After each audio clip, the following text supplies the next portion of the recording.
मेरे दोस्तों अस्सलाम वालेकुम। अगर मैं आपसे ये पूछूं कि आज की तारीख क्या है तो आप फौरन कहेंगे 26 दिसंबर 2020। फिर अगर मैं पूछूं कि बीसी एडी तो आप कहेंगे 26 दिसंबर 2020 एडी।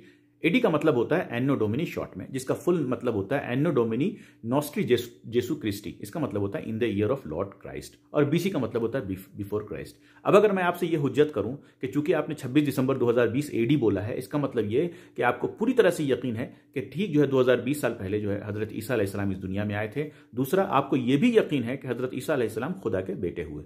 आप मुझसे क्या कहेंगे? आप यही कहेंगे कि आप बड़े अहमक किस्म के इंसान हैं। मैंने तो एक कैलेंडर जो पूरी दुनिया फॉलो करती है, बस उसकी एक तारीख बताई है। आप इस नतीजे पे कैसे पहुंच गए कि मैं इन सब चीज़ों को मानता हूं, मैं बस सिर्फ इस कैलेंडर को फॉलो करता हूं, मैं इन सब चीज़ों को नहीं मानता हूं? यही जवाब होगा आपका।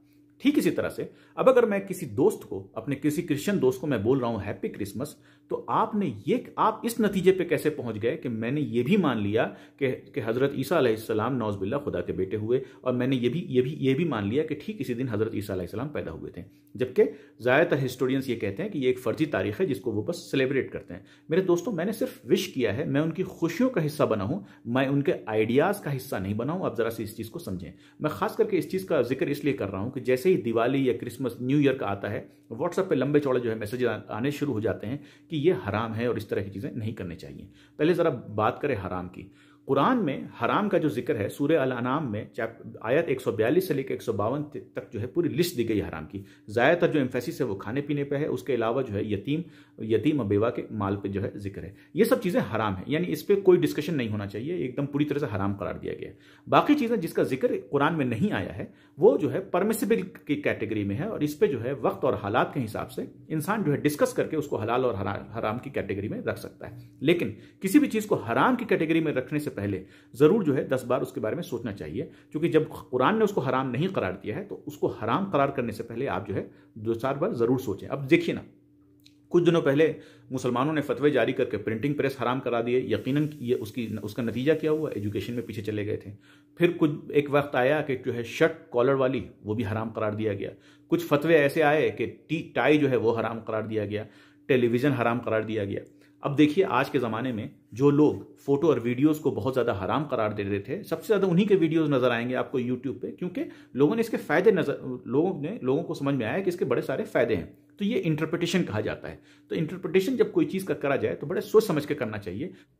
प्रिंटिंग प्रेस, शर्ट वाली कॉलर या फिर टाई, इन सब चीज़ों पे जो है आखिर जो है किस तरह से हराम करार दिया गया? असल में एक हदीस है जिसमें यह कहा गया है कि तुम जिनकी मुशाबत इख्तियार करोगे तुम उन्हीं में से गिने जाओगे।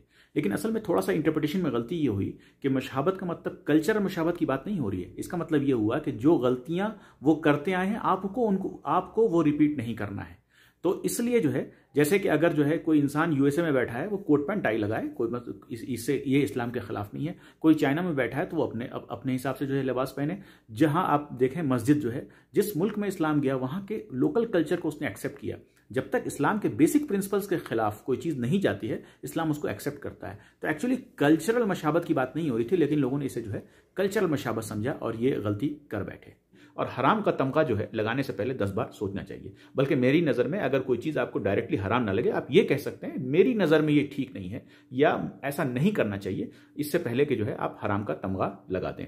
अब ज़रा बात करें फेस्टिवल्स की। देखिए, इस कुरान जो है जब खुद ही कहता है कि मैंने तुम्हें झुंडों में पैदा किया है, तो चाहता तो एक तरह के लोगों को पैदा कर देता। जब झुंडों में पैदा किया है तो एक झुंड का दूसरे झुंड से इंटरेक्शन होना ज़रूरी है।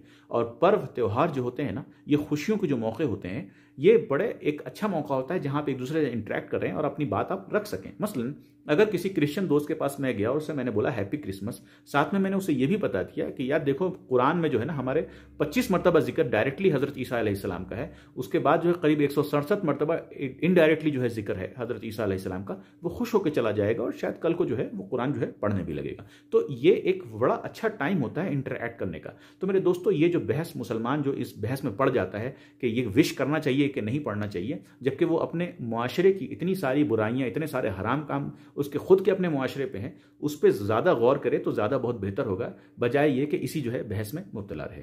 तो मेरे ख्याल से आप इस जो है मौके का जो है इस्तेमाल कर सकते हैं। आप ये कह सकते हैं कि मुझे ये पसंद नहीं है या मैं विश नहीं करता हूँ, लेकिन दूसरों को जो है विश करने से न रोकें। शुक्रिया।